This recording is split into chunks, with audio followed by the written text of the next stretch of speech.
get a fast car. I want a ticket to anywhere.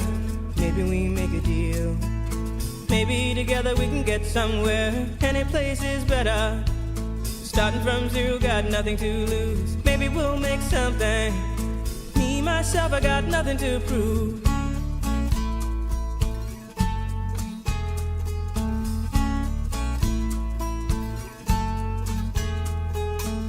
You got a fast car.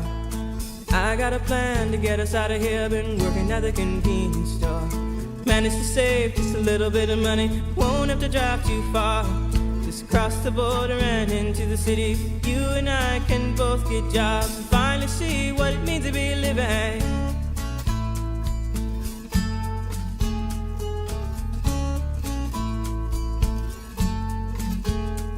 See, my old man's got a problem. Yeah, but the bottle, that's the way it is. He says his body's too old for working. His body's too young to look like his. My mama went off and left him. She wanted more from life than he could give. I said somebody's got to take care of him. So I quit school and that's what I did.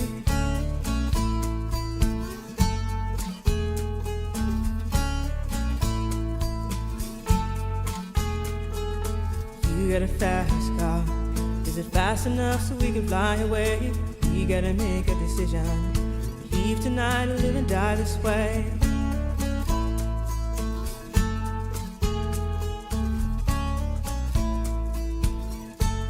So I remember when we were driving in your car. Speed so fast I felt like I was drunk. City lights lay out before us, and your arm felt nice wrapped around my shoulder. And I had a feeling that I belonged. I had a feeling I could be someone, be someone, be someone.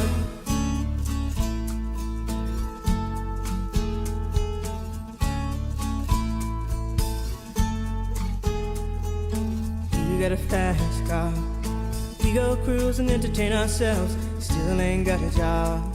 Now work in the market as a checkout girl. I know things will get better. You'll find work and I'll get promoted. We'll move out of the shelter, buy a bigger house and live in the suburbs.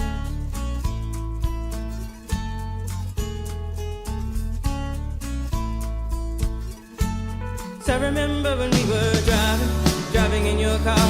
Speed so fast I felt like I was drunk. City lights lay out before us, and your arm felt nice wrapped around my shoulder. And I had a feeling that I belonged. I had a feeling I could be someone, be someone, be someone.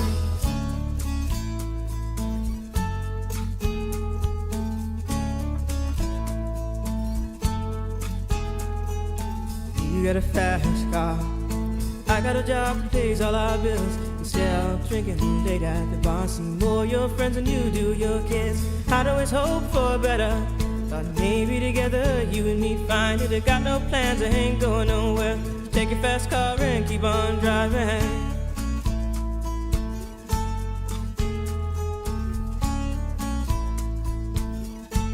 So I remember when we were driving in your car. Speed so fast I felt like I was drunk.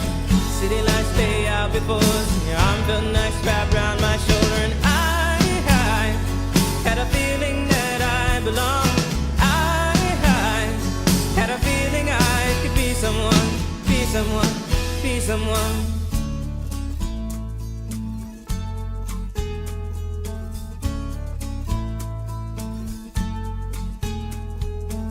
You got a fast car. Is it fast enough so you can fly away? You gotta make a decision. Leave tonight or live and die this way.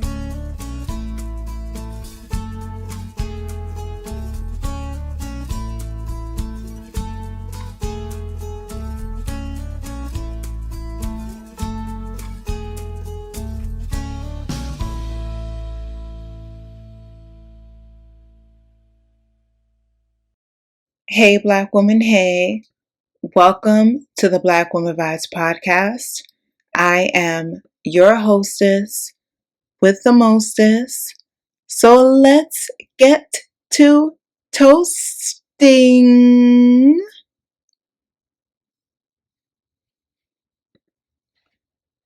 V. C.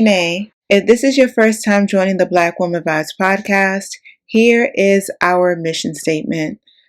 Black Woman Vibes focuses on empowerment through resourceful, informative guests, data-driven podcast topics, and exclusive subscription services that promote a shared experience of Black Woman Vibes. On today's podcast episode, we will be concluding the topic at hand, which is parentalized and the 8 stages of development. So we left off midway in part 1 discussing what parentalized is, what are the criterias or the symptoms of a child who has been parentalized, as well as halfway through dissecting Erik Erikson's theory of 8 stages of development. And in part 2, we will conclude the 8 stages of development, tie it into parentalized, as well as give informative information in regards to how to heal and mend the stages that were not completely closed out in your cycle of development, and how to heal the past in a healthy and assertive manner, as well as how to discontinue allowing people to use you, to manipulate you, to hinder you, using you as an scapegoat or using you as a mule, so you can stand in your authenticity, have healthy boundaries, as well as make decisions that are for your overall abundance and best self. So let me not hold you and jump right into part 2. Why identity is important. Our personal identity gives each of us an integrated and cohesive sense of self that endures through our lives. Our sense of personal identity is shaped by our experiences and interactions with others, and it is this identity that helps guide our actions, beliefs, and behaviors as we age.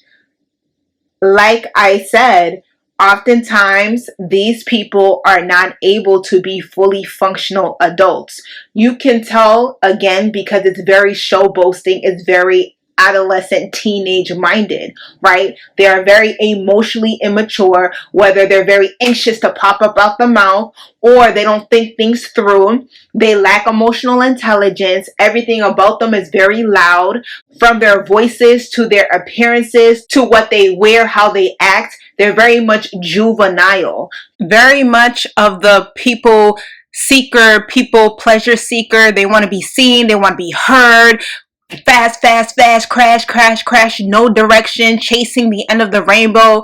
These are the people who are like in their late 20s, but they still think they're going to make it to the NBA. They still think they're going to be ball players. They still think that they're going to be rappers. They never want to grow up and do the adult thing. And even with these professional athlete jobs or these entertainer jobs, it's still a job. But the way that they see it is that it's childish, it's child's play, that you don't have to do the mature thing. You don't have to be an adult. That your skills just come to you just because you're spectacular. That your rap flow just comes to you because you're so great, that there's no type of commitment. There's no type of cultivation. There's no type of refinement. Everything just happens because you're famous, because people see you. Life is fast. Life is fun. You don't have to register with anything, have any type of accountability. You're free as a bird, because what they're looking for is an extension of their childhood.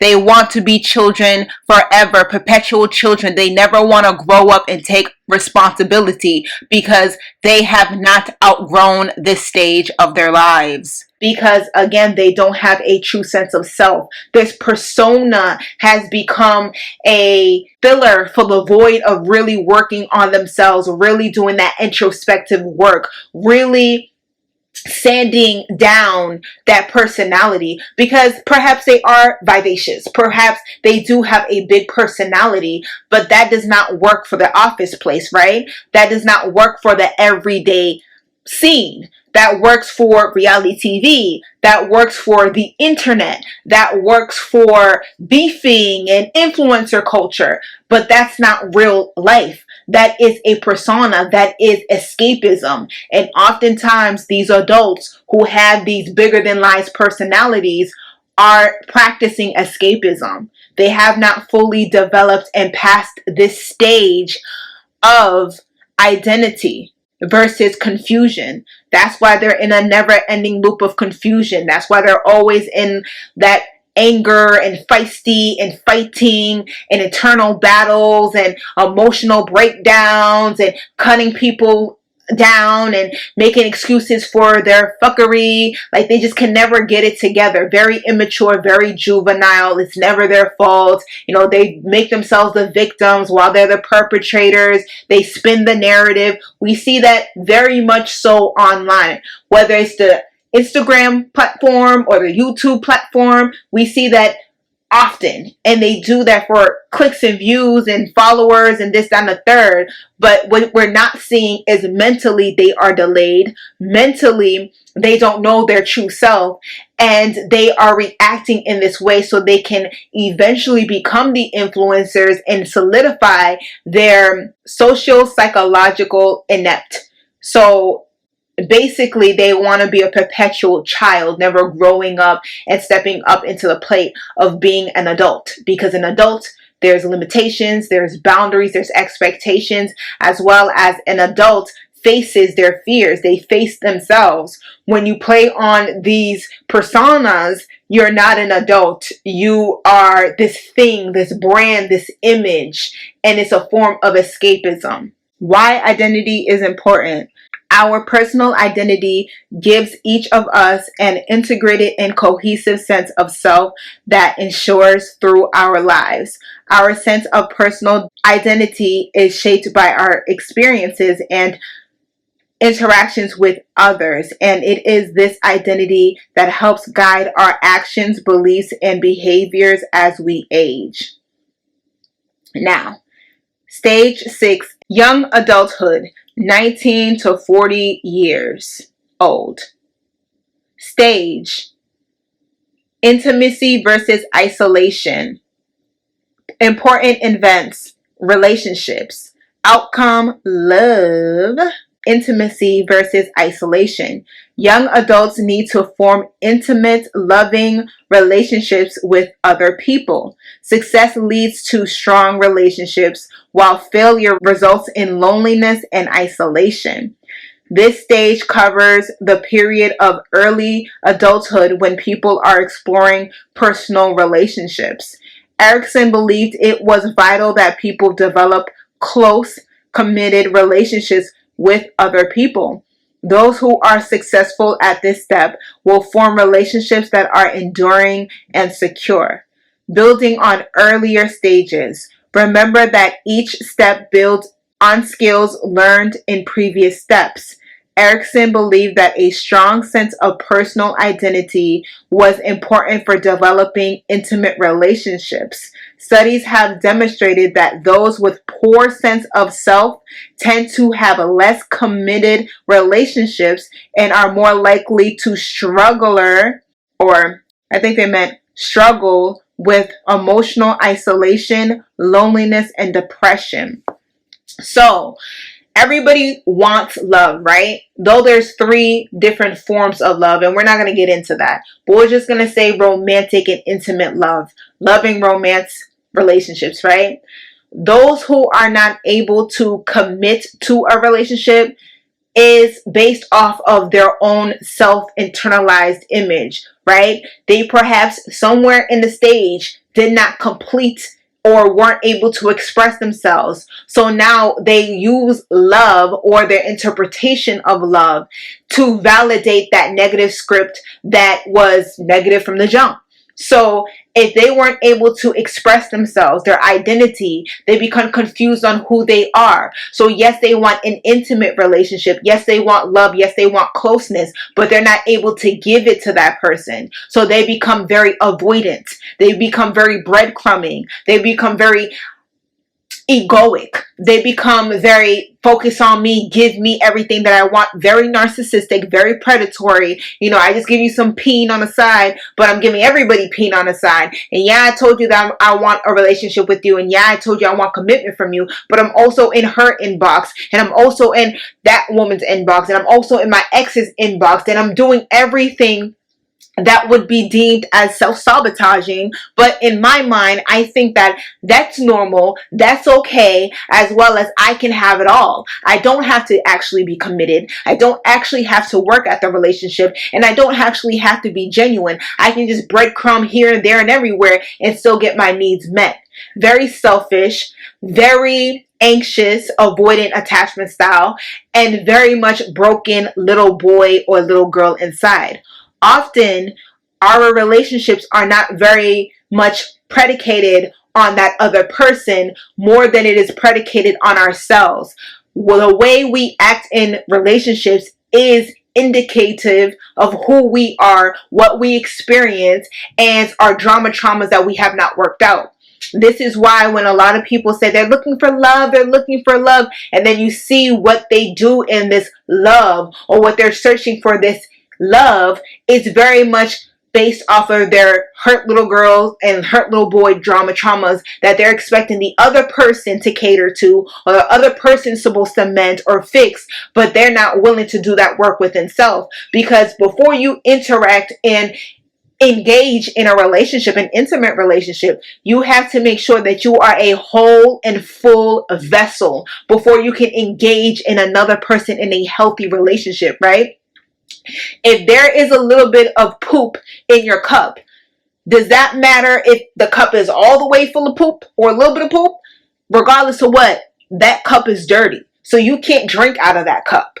So if you're expecting someone to have a clear, clean, crystal, spring water cup, and you have poop in your cup, not only are you infected with probably cholera, but you're going to affect that person with cholera as well. Because what you're giving out in the relationship is what you initially have within. So you're going to affect the person negatively, but instead of seeing that it's you, you're going to perceive it's that person. Because you're not willing to do that introspective work.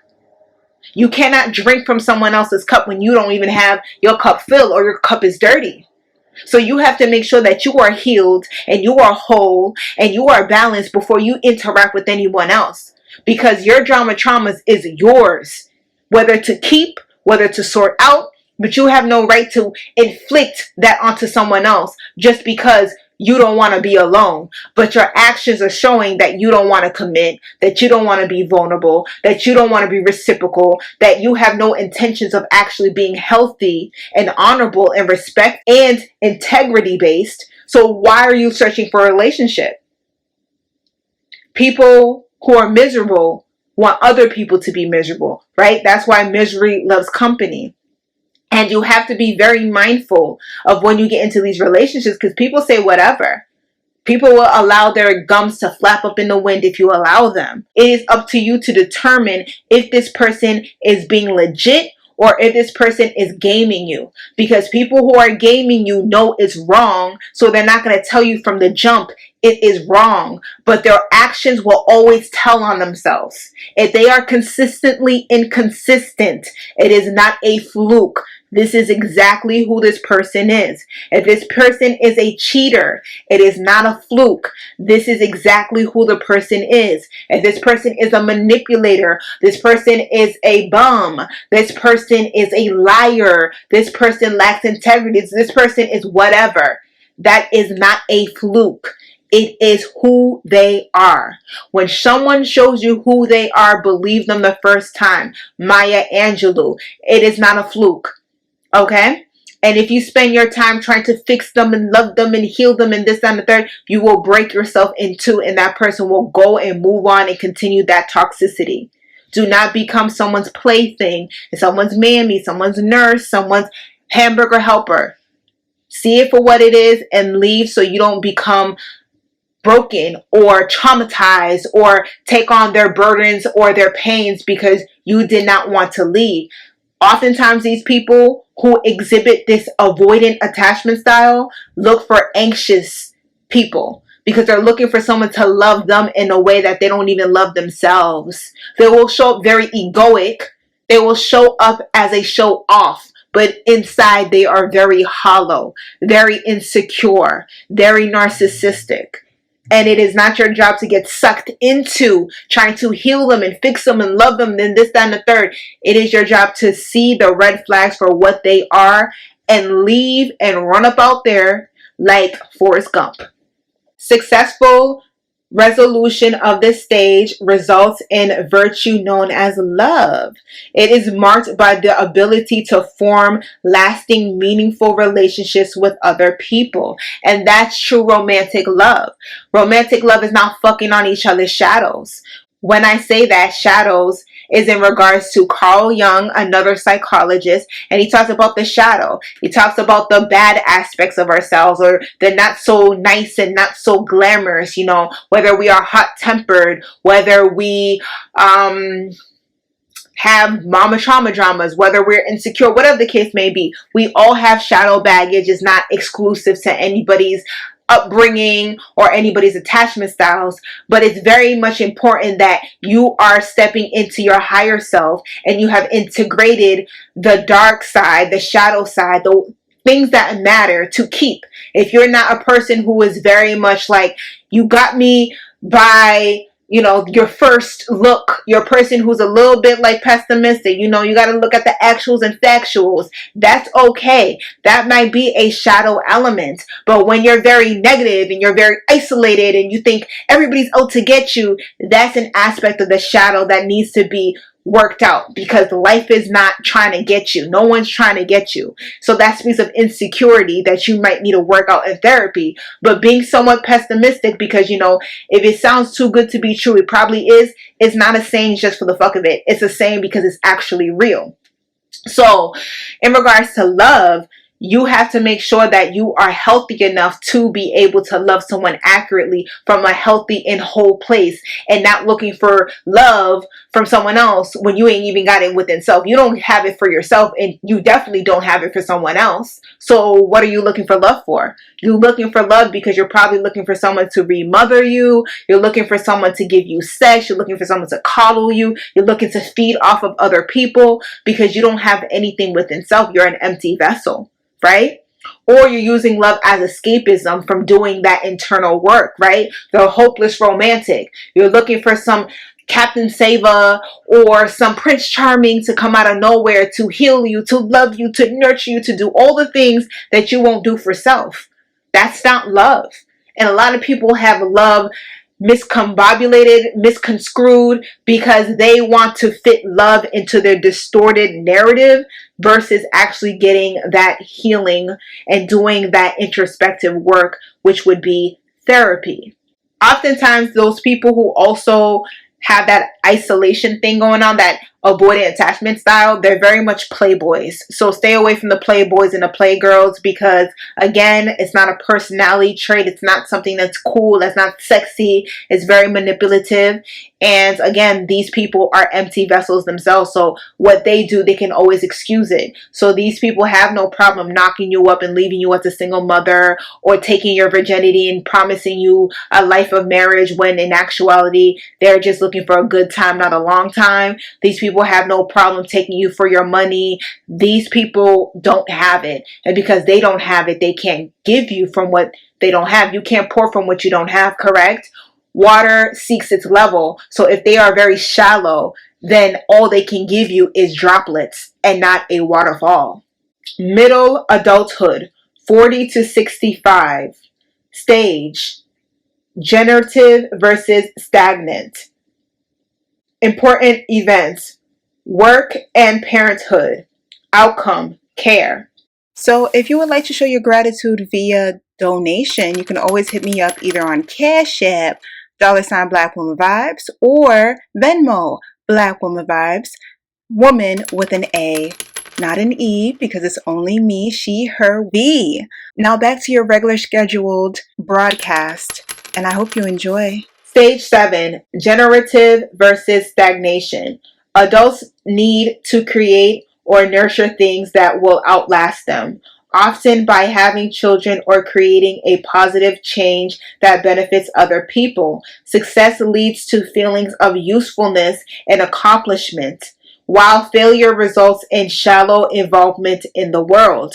During adulthood, we continue to build our lives, focusing on our career and family. Those who are successful during this phase will feel that they are contributing to the world by being active in their home and community. Those who fail to attain this skill will feel unproductive and uninvolved in the world. So, at this stage is when you've got everything out your system, right? You done seen, you done heard, you done been, you've done traveled, you done had multiple partners, you have loved, you have lost, you have different jobs, you've experienced. And now you're able to settle down into parenthood or settle down into your life's work, whatever that means. And if you have properly integrated into this stage of your life, you see life for what it is. It's not all good. It's not all bad. You're somewhere in the middle, and you have something that gives you purpose, right? You know what you want out of life, or at least you've done enough stuff to know that those are not the things that you want to duplicate again, right? You are able to have kids and love them from a sincere place, or you already have kids and you're able to give them that wisdom. You're able to guide them during their processes of trust versus mistrust, autonomy versus shame and doubt, initiative versus guilt, industry versus inferiority, identity versus role confusion, intimacy versus isolation, but probably not the intimacy versus isolation, because that's too close to your stage. Unless you were having kids at like 10, that's probably not what you're going to be teaching your kids. But nonetheless, you're more of a wise person. You're more self-assured in what this world has to offer because you've been there and you've done that. And you have something to show for your life experience, right? This is when you are fully integrated as a citizen, not just as in you pay taxes, but as a citizen of your community, as a citizen in your family. You have authority, you have wisdom, you have skills, you have strengths, you have accomplishments underneath your belt, and you're very well adjusted in society. You're okay with living a everyday life. You don't aspire to be this bigger than life persona because you're happy and you're content with what you do and who you are. You're not trying to find escapism. You're not repeating the never ending loop of fuckery. You successfully completed those former stages, and good, bad, or indifferent, you're very comfortable and secure in who you are as a person. And those who are not able to be fully involved in their communities, or they're the type of person who has kids and they abandon their kids, or absentee parents, usually the father, they don't learn to give, they don't learn to have patience, and they are very unevolved because they're in their head and they're very stuck on what pleases them, what puts themselves first, what is their happiness, even if that means it slights other people, even if that means it creates a track of broken homes and broken feelings and inadequate children with social emotional inadequacies. They don't care because they're very much egoic, and they still haven't realized that life exists outside of themselves and they are part of a unit, and the unit is not based on them. Right? These people are very unproductive in the sense of like they're always changing a job, or they're never consistent with one thing. They're still trying to, like a teenager, right? That industrial versus inferiority. They're very much not sure of themselves. They are still trying to pick and piece their identity and what they want to do in life. They let time pass them by. They're never committed to something. They say they might come, but they don't actually come. They say they might do this, but they don't actually do that. They're very unevolved. It's very much me-based, like an infant, very much still stuck on that trust versus mistrust. They don't trust anyone, so they are kind of like a thief in the night. They're very much whatever suits their fancy for the moment, which hinders them from actually committing to anything and having results due to that commitment. Because whether you're a ball player or a teacher or whatever, you will only find results if you continue to persist at whatever it is.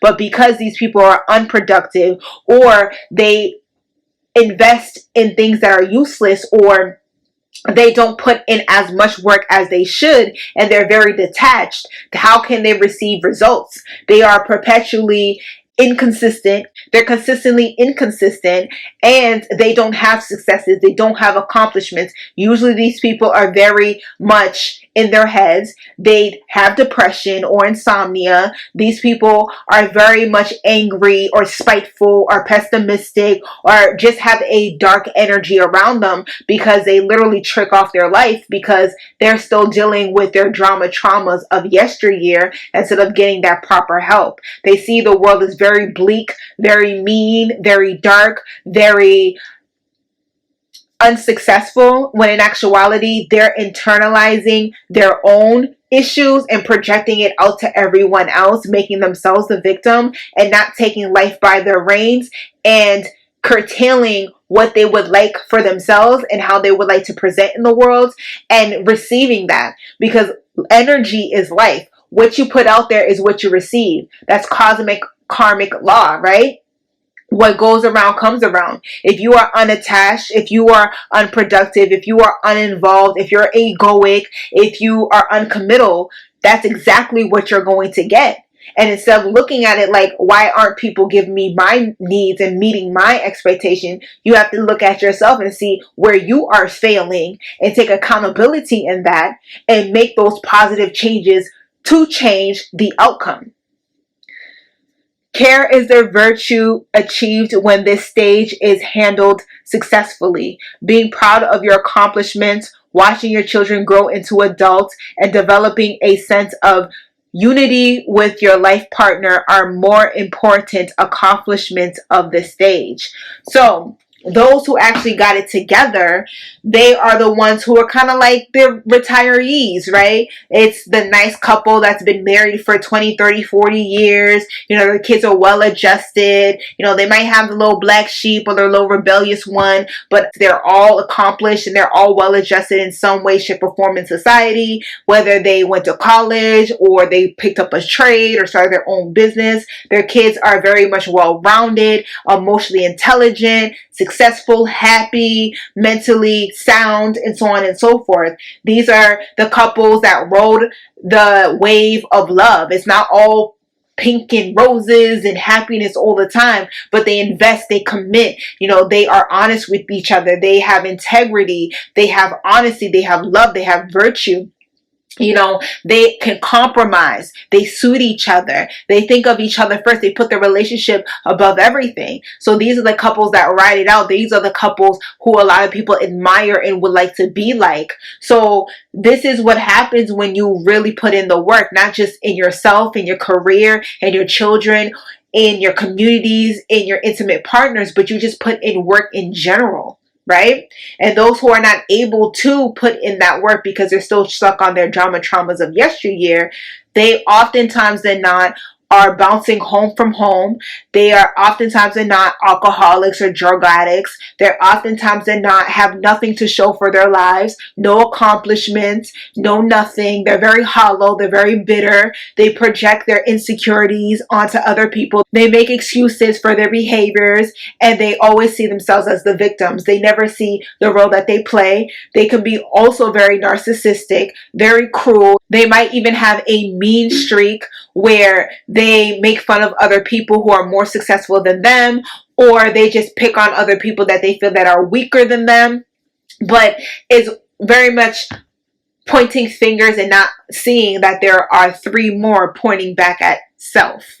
If they have kids, they never built on a solid foundation. So those kids either do not fool with them, those kids do not acknowledge them, those kids do not care about them because they had to grow up without those parents being involved, or they use their sympathy and payola to guilt trip these kids that they never invested in. You see this a lot of times with these middle-aged people. They have a chip on their shoulders. They're not active in their children's life. Their children either repeat the same karmic cycle as them, being deadbeat parents or uninvolved parents, or emotionally, psychologically messed up as parents themselves. Or these people's children, they move on, they heal whatever traumas that they inherited from their parents. And now when they are parents, they are better parents than what they have received because they learned not to be like their parents. So there's always a form of either a karmic lesson that these absentees or inconsistent parents leave for their children to either follow in the same blueprint or to acknowledge the wrongs where they fit and to avoid repeating the same cycle. Maturity 65 to death. Stage: ego integrity versus despair. Important events: reflection on life. Outcome: wisdom.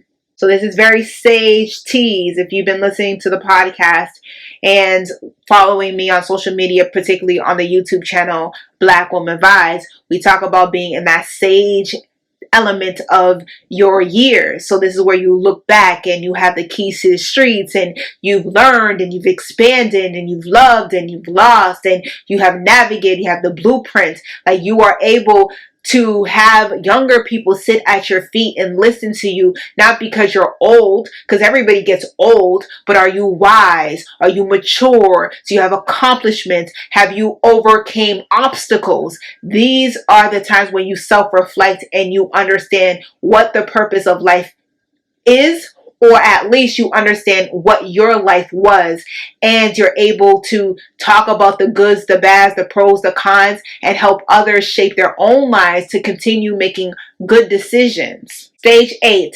Integrity versus despair. The final psychosocial stage occurs during old age and is focused on reflecting back on life.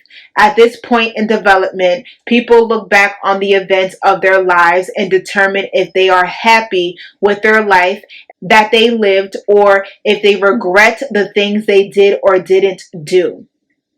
Erikson's theory differed from many others because it addressed development throughout the entire lifespan, including old age. Older adults need to look back on life and feel a sense of fulfillment. Success at this stage leads to feelings of wisdom, while failure results in regret, bitterness, and despair. So again, you see this in the retirement field. If you work with elderly people, you see this. If these are your parents or people within your family, you can tell those who are successful, right? They are very happy, even if it's something as remedial as planting, giving back to the community in some way, shape, or form, whether it's volunteering with young kids, whether it's volunteering at the animal shelter, or they read to preschoolers, or whatever the case may be. They're very content with their lives. Of course, we will all have some regret to some degree, but they're not bitter. They're not upset. They can sleep peacefully at night versus those who know that they fucked up. And now that they are at the end of their life, all they have are old memories, wasted times, resentment, guilt, internalized bullshit that they still have not worked out, and they project it onto other people. They make other people responsible for it. And these are the old people who are just old. They're old, they're bitter, they have no friends. They have no family members that actually care for them. You see this especially in a retirement home where the elderly people who don't have much going on for them, and they either had kids or didn't have kids, but they didn't treat their kids right, or they didn't do the responsible thing like parent their kids correctly, celebrate their kids' autonomy or celebrate their kids' individuality. They stagnated their kids, or they were narcissistic parents or helicopter parents, or whatever the case may be. they end up going to the old folks home and dying in that old folks home by themselves. They are the old folks that no one comes to visit, not even on their birthdays, holidays, they spend it alone. They are very much wasting away because what they put into their lives and into these children of theirs, or what they have done for the community or didn't even do in the community because they weren't active in the community, or they terrorized the community. Now they're reaping what they sow in elderly age because they didn't create a solid foundation. They were stuck on self. This is why it's important to work out your shadow, because when you're elderly, you become very vulnerable, right?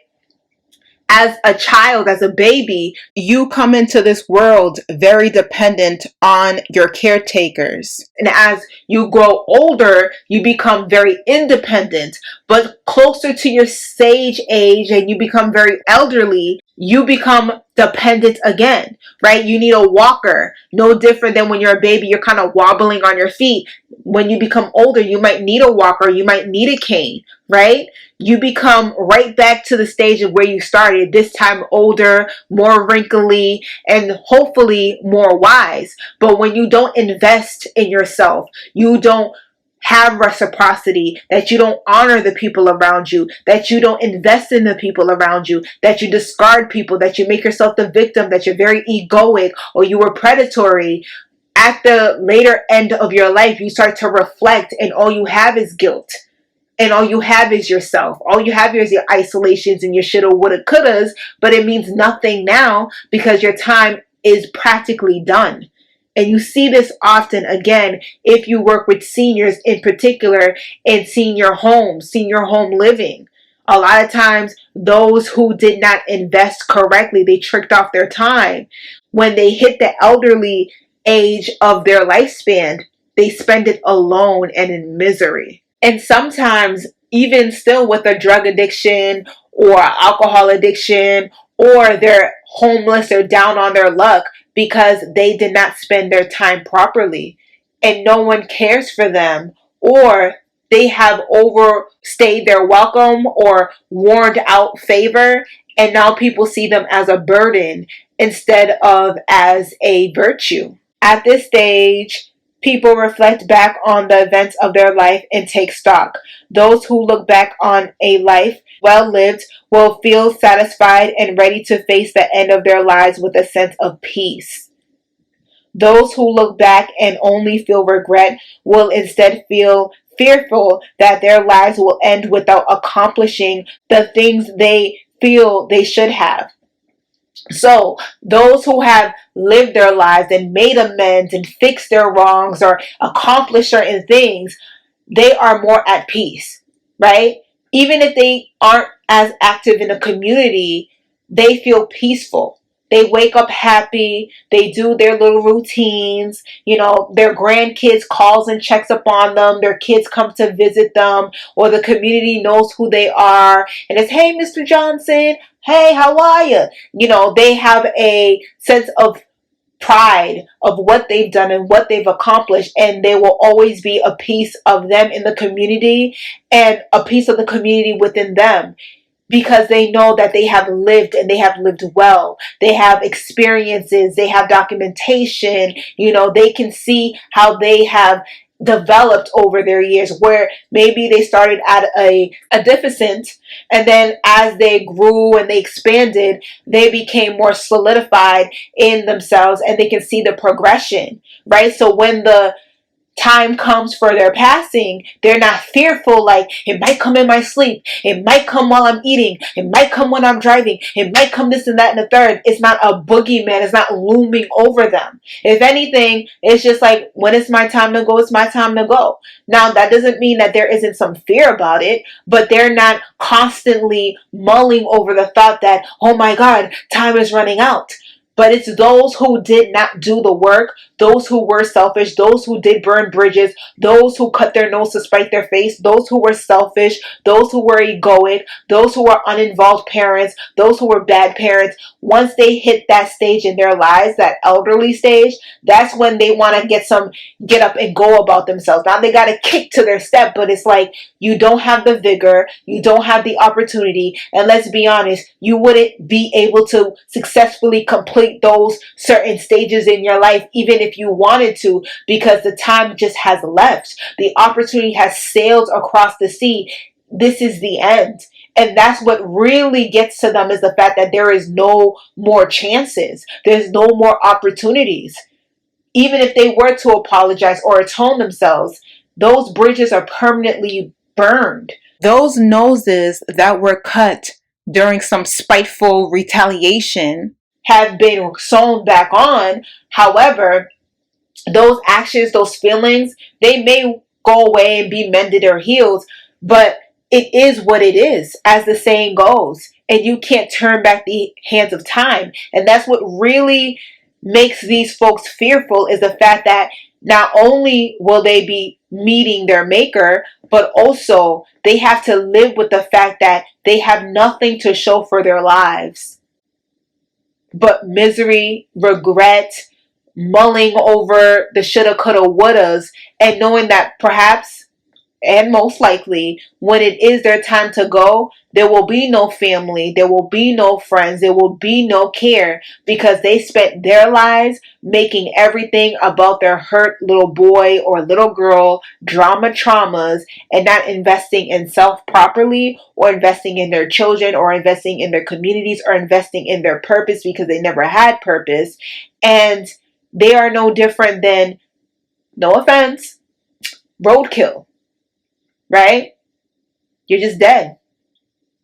And someone's just going to pick you up, put you in a box, bury you, and life goes on. Outcome. Those who are unsuccessful during this stage will feel that their life has been wasted, and many experience many regrets. The person will be left with feelings of bitterness and despair, still trying to victimize themselves in some way, shape, or form, because they lack accountability. Because if they had it, they would have been seen the way that they were moving and acting wasn't for their highest good, and they would, of course, corrected. But now the youthfulness is gone. The mask is gone. No one's around to prey upon. Now it's despair, but still they're finding a way to victimize themselves instead of taking accountability for their actions.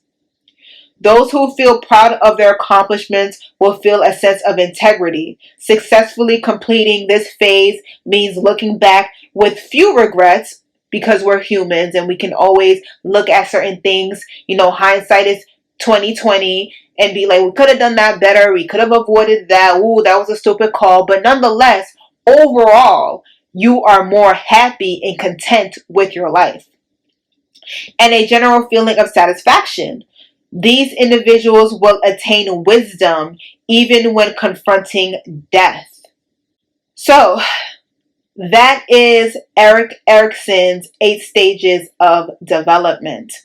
So to go back to the original point of this podcast episode in regards to parentalizing, right? Unfortunately, as children, we are in the hands of people who have their own stories and their own hurts and their own traumas and their own dramas, and they inflict it and project it onto us. We have no way of controlling our lives, controlling our parents, and oftentimes than not, if you were raised in households where you were parentalized, you weren't even heard or respected. But the unfortunate outcome, which depending on how you see things, either the cup half empty or the cup half full, you can take the opportunity to undo that shadow baggage. You can take the opportunity to go to therapy and heal those wounds with or without your parents' permission or involvement. But if you do not choose to heal and choose to let go of that hurt, that pain, that fear, that trauma, you are bound to repeat the same generational curses, whether that is toxic Black parenting, where you think that you can raise children off of Jesus and Kool-Aid, whether that means choosing bad mates that reflect your own insecure attachment style, whether avoidant or anxious attachment style, whether you're a perpetual boy or perpetual girl stuck in that identity versus confusion. You don't know who you are. You're whatever anybody demands you to be, but you don't have a true identity. You're a shell of yourself. You get to choose and determine how far this chariot goes and at what speed and how it presents and all that jazz. But you are in the driver's seat of your life. And you owe it to yourself to live your best and most fulfilling life. And if you see there are certain things that hindered you as a child, you cannot sweep it under the rug because it will find a way to pop up. The subconscious and the conscious always finds a way to appear or affect the conscious. Your shadow baggage will always find a way to bubble up to the surface. So it is best for us to live in our true authenticity and to not have regret now that we are seniors or in our elderly age, to not be bitter, to not be resentful, to not be fearful, to not feel as if we wasted our time. Take this initiative in this year that is 2021. Forgot to say Happy New Year's, but now that we're here, Happy New Year's. Take this year seriously and undo that shadow baggage. Go to therapy. Get into spirituality. Find some type of faith base that keeps you balanced, that keeps you rooted. Check on your mental. Examine the things that no longer serve you. Do that dark night of the soul and discard the things that keep you hindered, that do not serve your higher self. Because it is you who is living in this reality. And it is you who are interfacing in these distorted scripts that do not serve you. Whether it is parentalized or whether it is some part of the 8 stages of development that didn't properly process for you or wasn't properly executed. Because when you can do that work, not only do you become a better person, but you can also forgive those who transgressed against you. Forgive does not necessarily mean that you go back and try to start a brand new chapter in the relationship with these people. If you are dealing with a narcissist, they're always going to be a narcissist. There's no way that you can keep your attachment to the narcissist healthy, because to be a narcissist, you have to be unhealthy to the core. This is why, for example, depression, there's medication for depression. There is no medication for people with personality disorders, especially those who exhibit narcissism, sociopathic tendencies, psychopathic traits. They are who they are. And unfortunately, it hurts when it's your parents, because these are the people who are supposed to teach you and love you and care for you and honor you and support you. And they were not able to do that. But let that be a reflection of their own hurt and their own inadequacies and their own inferiorities. Do not ingest that and make that your problem. What you need to do is get that healing. So start this 2021 year with focusing on your healing, so you don't continue the cycle that is parentalized, especially if you are in an environment that is similar to Blackistan or Blackistan itself. I know therapy is expensive, and I know we're still going to quarantine and lockdown and social distancing and all that jazz, which is very important, might I add. But look for support groups, not to trauma bond, not for codependency, but as a way for you to learn more about breaking those cycles and to have somewhat of a support system to help you and encourage you to do that internal introspective development. I also have a Patreon page, as you know, that discusses these type of issues with realigning your chakras from your root to your sacral chakra, to your solar plexus, to your heart chakra, to your throat chakra, to your third eye, to your crown.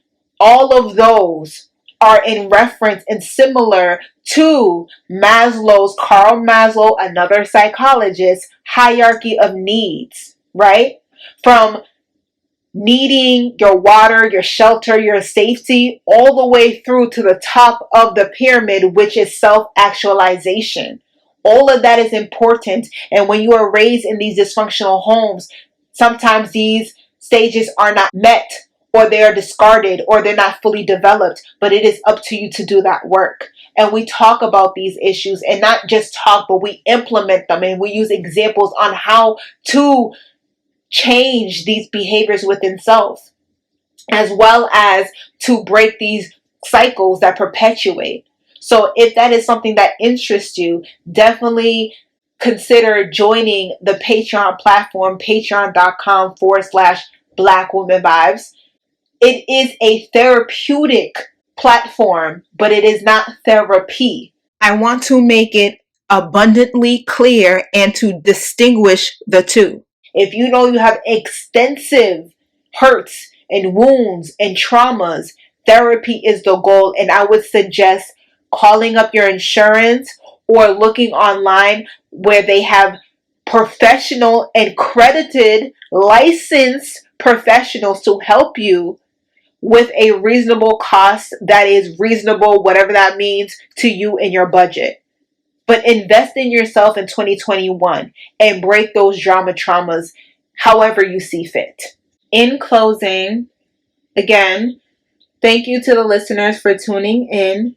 You can find the Black Woman Vibes podcast on Facebook page, Black Woman Vibes, Instagram, Black Woman Vibes, Twitter, Black Woman Vibes, YouTube channel, Black Woman Vibes.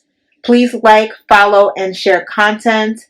And don't forget to join the tribe of Black Woman Vibes. Also head over to Facebook and Patreon to join the exclusive tribe and get access to content for members of Black Woman Vibes. On Patreon is where we openly have conversations behind the scenes that help us as sisters grow and level up. Each one teaches us all, from live streams, advisor emails, speaking engagements, and consultation services.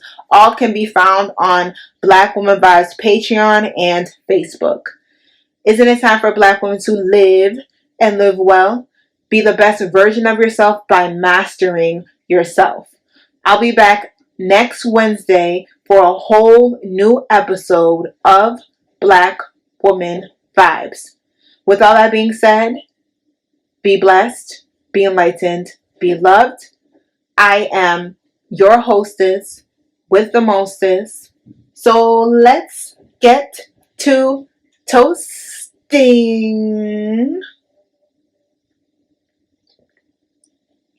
V.C. logging off. Peace.